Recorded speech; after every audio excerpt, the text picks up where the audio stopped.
Ngayon, meron po tayong gagawing microwave. Bagong dala lang po ng ating customer. Hanabishi. Yan, bubuksan natin yan. Try natin kung bakit hindi siya umiinit. Yan. A few moments later. Yan, check natin tong capacitor. Yan, tinanggal ko muna yung supply. Check natin sa microfarad. Check. Ayun, 782.1 nanofarad.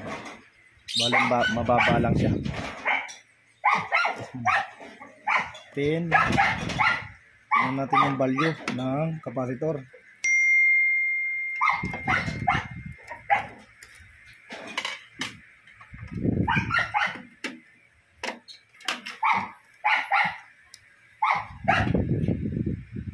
Tama, 0.7 microfarad lang. Okay itong capacitor.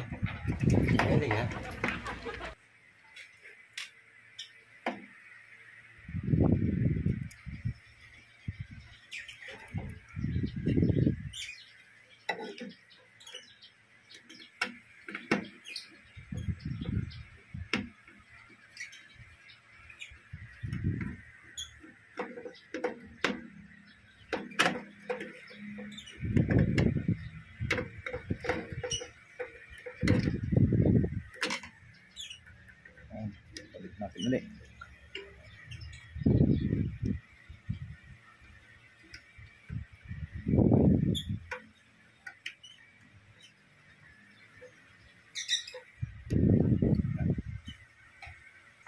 Test natin kung anong sira niya.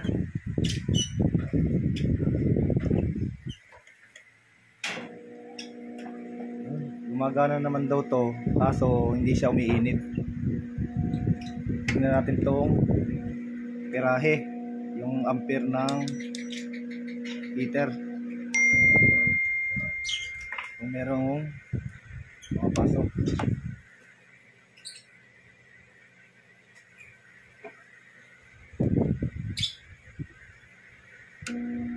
Meron naman siya merong value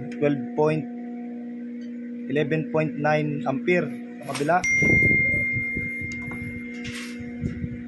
Wala itong kabila. Yun, 10.1 ampere.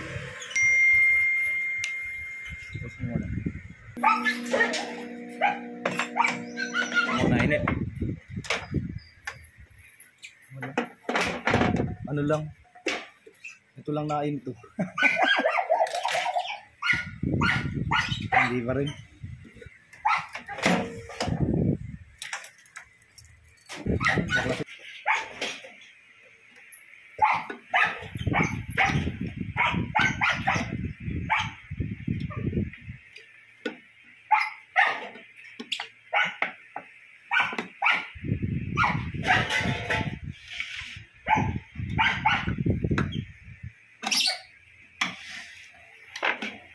Ito.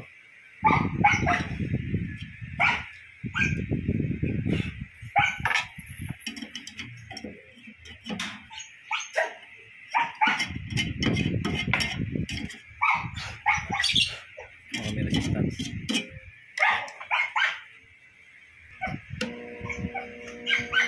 Init. Ibig sabihin hanggang dito lang yung init ng heater. Yan. Yung magnetron. Meron siyang heater pero yung magnet niya sira na. Oo.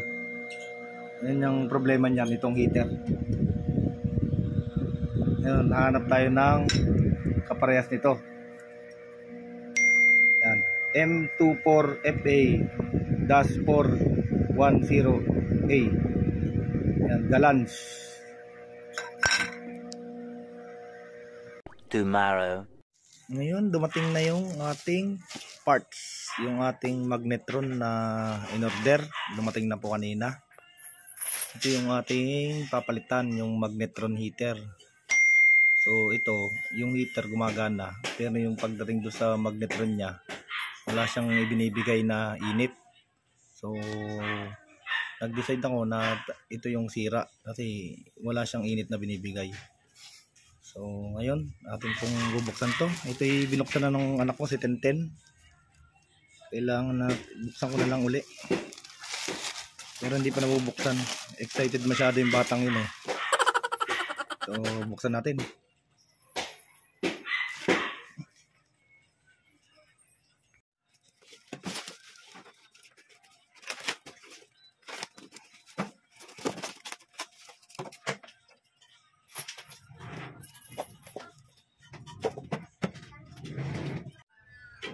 Yan, ito yung bago na binili natin sa online. So yung specs niya, ayan, M24FA410A galans.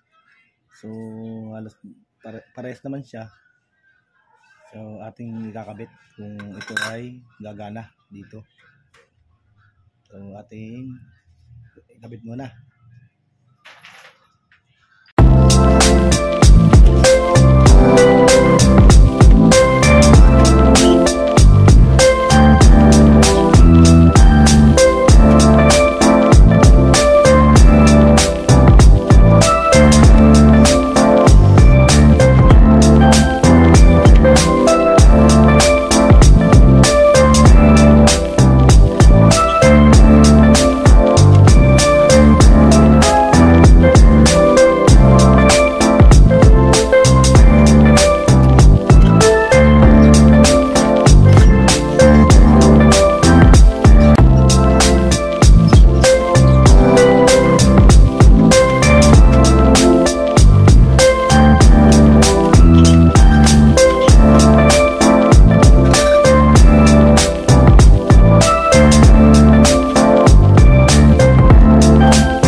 Yan na, naikabit na natin yung magnetron heater.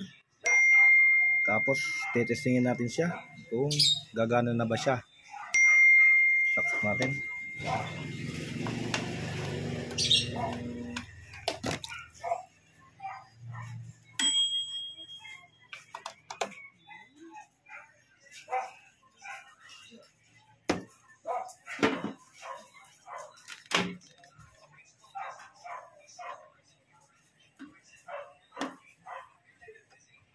Ayan, kailangan nang ilalagay nyo rito microwavable container para hindi masunog. So ngayon, testingin natin. Nilagyan ko siya ng tubig. Tara, testingin natin. Ngayon, sinaksak ko na siya. Ayan na yung saksak niya. Ayan, gumana na. Tingnan natin kung iinit.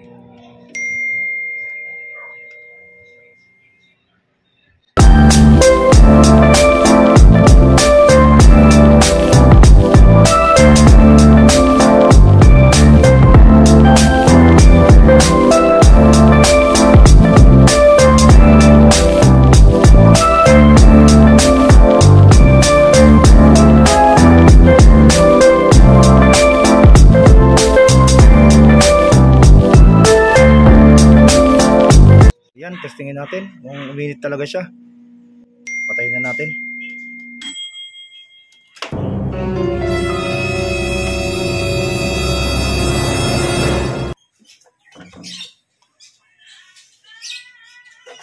Uminit talaga siya. Successful yung ating ginabit na heater. Ito yung nagagamit ko na ulit. Yung sira natin.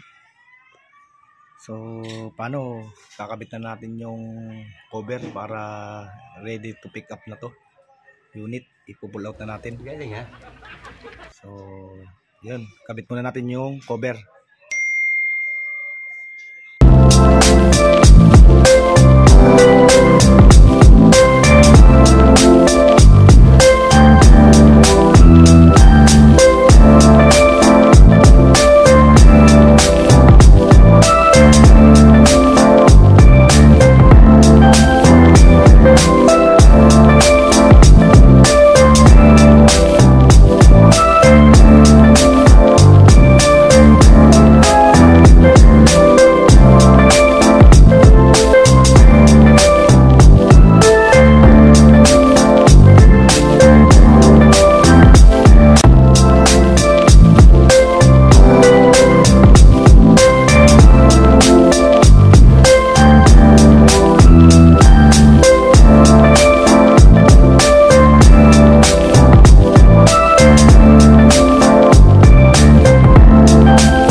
O yan guys, okay na yung unit. So ibabalik na natin sa may-ari o i-chat na natin siya na okay na yung unit niya. So ngayon, medyo gabi na. Medyo konti pa lang ang kita. So salamat po. Kung hindi ka pa po nakasubscribe, subscribe na po sa aking YouTube channel. At paki-hit na rin po yung notification bell para po updated po kayo sa mga bago kong video i-upload. Maraming salamat po.